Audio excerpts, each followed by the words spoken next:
if you're sitting here and you're thinking to yourself, gosh, this sounds like a really good idea. Like, this sounds like a good idea to do for my family. I suggest you do. It starts with you as the parent, though, and being willing to kind of be that example. And then from there, moving forward and teaching your kids how they, too, can accomplish their goals.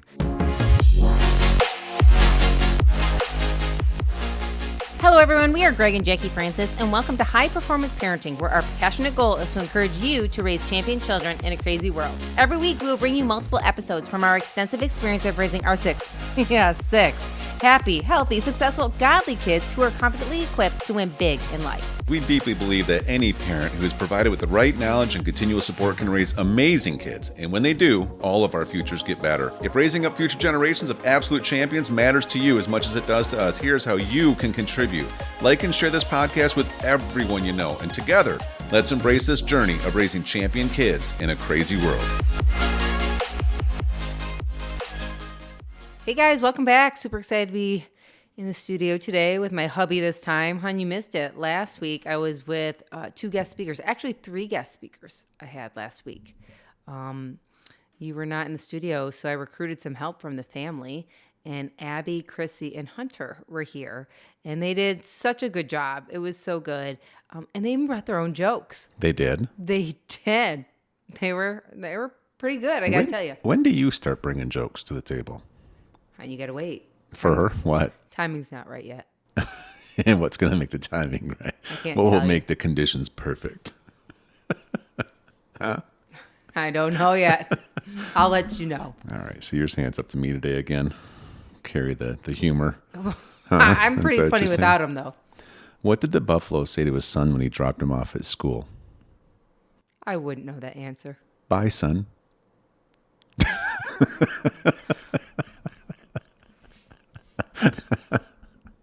We did video record this because people could see that you actually are laughing. I'm not. You're trying You hard want not to. me so bad to laugh. Okay, I got another one. Okay, this is the one. This is going to get me to laugh. Uh-huh. Okay. Why do bees have sticky hair? I don't know. So you started laughing Because already. they're honey. I Because don't know. they use a honeycomb. Okay. Come on, those are good. Yeah, did you pass a few on to the kids? Is that how they brought them last week? No, they apparently have picked up how to do their own Yeah, how they bring their own humor dad to the joke research, I guess. kid joke research. I don't know, but they brought it last week and they were really good. And, I was really proud of them because, I honestly, I was a little not myself, dealing with little symptoms here and there. And they carried the show last week, thank goodness, because I needed a little help and pep in the conversation. So quite an amazing conversation with them last week. I bet you everybody enjoyed it. Yeah, well, as we mentioned, we record these in advance, and then we have an amazing team who edits the recordings and posts them and puts them on a schedule. So we're usually saying these a little before people hear them. As of right now, we're the day after Christmas, and so we have had a really good holiday week. Wouldn't you agree? Kids had a lot of fun. Mm-hmm. They had a great week. Mm-hmm. Yeah, and it's just it's one of those times a year where it can be stressful and like special all at the same time, Right. But we're soaking it up and enjoying every minute of it and having so much fun. There's a season, there will be a season one day when it won't be, having a 5-year-old in the house anymore, and the youth of the kids and the unwrapping countless presents and then playing with them all week. And, Mostly that was you and your presence, but yes, you're right. I feel like I'm going to have it for a very long time still, but it is fun. Actually, it was so funny because we always joke with the kids, like, they always ask, what time should we wake up? I'm like, actually tomorrow's Christmas morning is sleep-in day. Dad and I were thinking, if everyone got up around 11, we could, maybe open gifts by noon. And they're all like, what? Like, and Dad's like, I call Greg is like, all right, 10:30 then. We'll get up at 10:30. They're like, no. So we had made the rule, like, okay, 9:00. Let's all just, if everyone's ready by 9, we'll do it at 9. No, Greg was up at 6:45 a.m. on Christmas morning, and literally, I was excited. Okay, And so then nobody's awake, like not even the dogs. Nobody's awake. So then you went into your office and had some time and did your thing. And finally at like, I don't know, 7:30, I come in, I'm like, what's going on? You're like, I don't know, I'm just excited. I'm like, okay. He's like, should we wake up the kids? I'm like, no, like we should not. I did. So he goes in, doesn't listen to me. Poor huge. And wakes up the whole older clan of ours. Our youngest still didn't want to wake up. At like 8:15, everyone's staring at the presents, staring at the tree, and our youngest is still like on logs in bed. And so Greg tried to wake her up. A kid tried to wake her up, but she's just not having it. Finally, I come in and I'm like, you want to try to wake up and come have some, gifts with us? And she's like, will you hold me? Like she was so just not awake yet, but got into it pretty quick. And, it was neat because I'm sure many of your Christmas mornings are the same way, but, looking into your kids' eyes when they're, just so joyful and so happy and young at heart. And it doesn't matter if they're 14 or if they're, 4, they're having fun. They're just enjoying themselves. And it was kind of neat because at one point, everyone's just, done opening gifts, but now they're playing with them and whatnot. And Greg's like, you want to have a cup of coffee? And I'm like, sure. And we're just sitting there kind of looking around and enjoying the moment. And it was about that time when we thought we were going to be able to relax and enjoy ourselves when they asked Dad's help to put stuff together. Yeah. What were you putting together on my kitchen counter, no less? Different. Could we go now. outside and do it? In the past, it'd be like putting together, I don't know, just snapping a couple pieces of like a radio control car together or something, or having to unbox things, or maybe it's a small dollhouse for the girls or something. And so now it's like putting together compound bow and arrows. On my kitchen counter. I'm watching It was trickier than I expected. Why aren't we outside on a workbench? Because we were trying to all be together, honey. On my kitchen counters. I don't want to leave counters. you out. I don't mind if you do. Like, come on. So you put together these bow and arrows and whatnot, and broke one of them. But anyways, I didn't say it. I did not say it. One was being returned. Yeah. But anyways, the one we had, because we had bought 2 for 2 of the kids, you guys went outside and spent 4 hours shooting targets to the point where like your fingers were like numb from pulling back. Trying to talk, but your face won't move anymore. So we're all kind of giggling because none of us can like mouth words. We can't put our frozen lips together. I was like, who's this gift for, Greg? It was fun though. And that's what we're going to do today. As soon as we get done with this. I know. So, but you tried to go to the gym today. What happened? Yeah, I tried to play basketball today. I couldn't even hit the rim because my right arm and shoulder's so sore. I'm shooting a compound. From playing with your kids' toys. Like, get off the toy, man. Like, oh, man. And so I say, it's time to do some podcasts. You're like, oh, man, really? I wanted to go outside and do some more bow and arrow. You need to get in the studio. What's wrong with you? It's Christmas. Jeez. So anyways, just so you all know in our audience, we really love you because I could be shooting bows and arrows right now. Anyways, should we keep going here? Yeah. I thought, I know a couple times ago before you had the special guest speakers on that we started going through some of the questions that we ask our family, ourselves, even some of our coaching clients that we've learned from others. And it's how to kind of complete the previous year. And we went through a handful of questions. We have about 20, but we went through, I think, 4 or 5 last time, and it was good. Yeah. But this time I thought maybe we'd go through a few of looking forward to next year. You and me. Oh, great. Right here. Okay. 5 on the spot.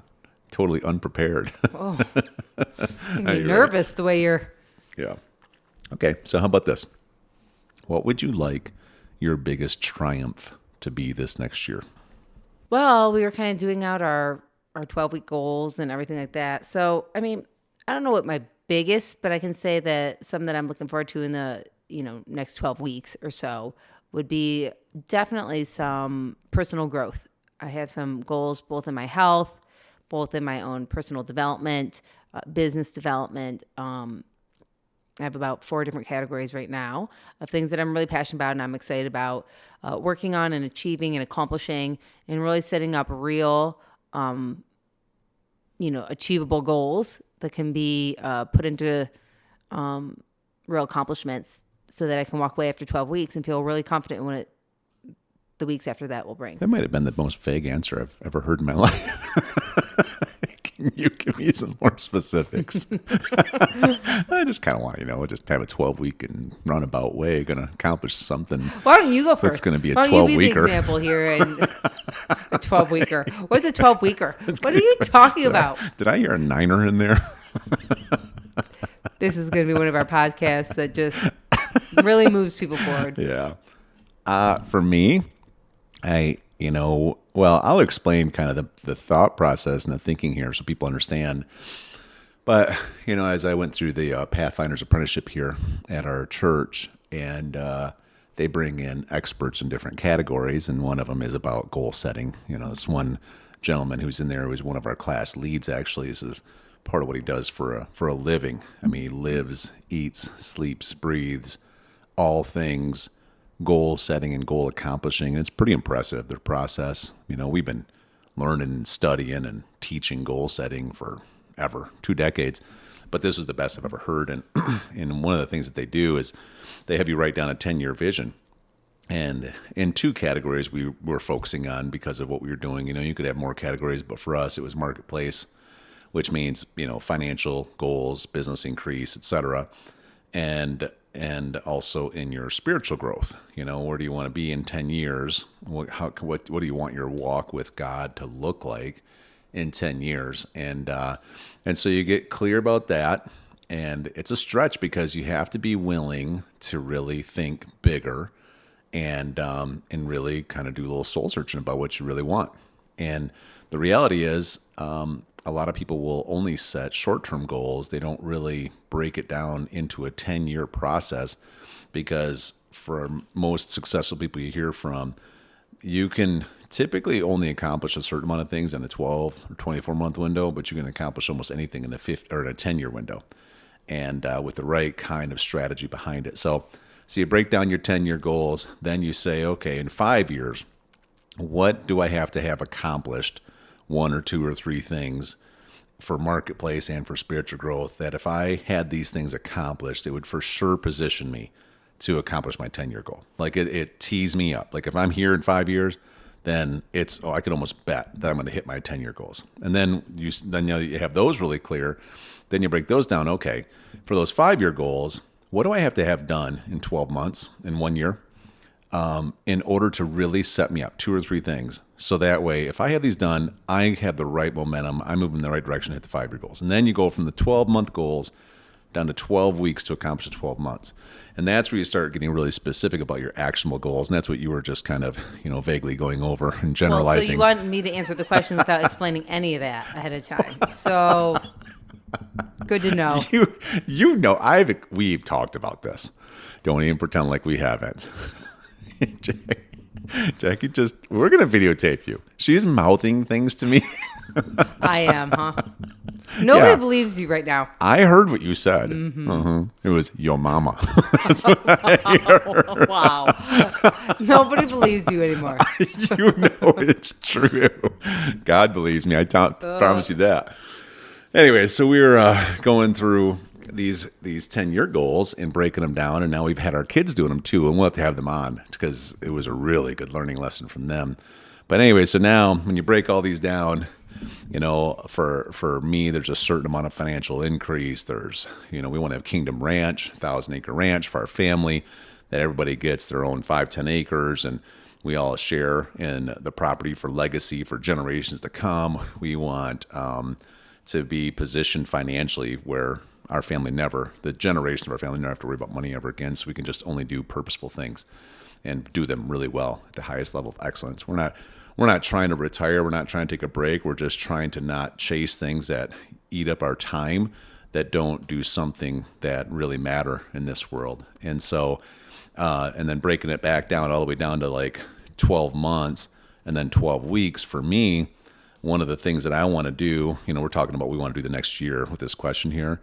I would say for me, this is going to be my year. I'm going to be turning 50 in May, and I'm very motivated to make this my year of becoming very strong, physically strong, flexible, energetic, healthy.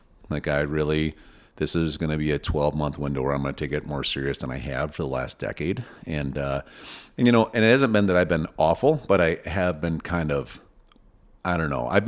I would say that I have been doing the things that I kind of enjoy doing to keep me in good enough shape, but avoiding the things I don't want to do, like dieting and stuff like that, right?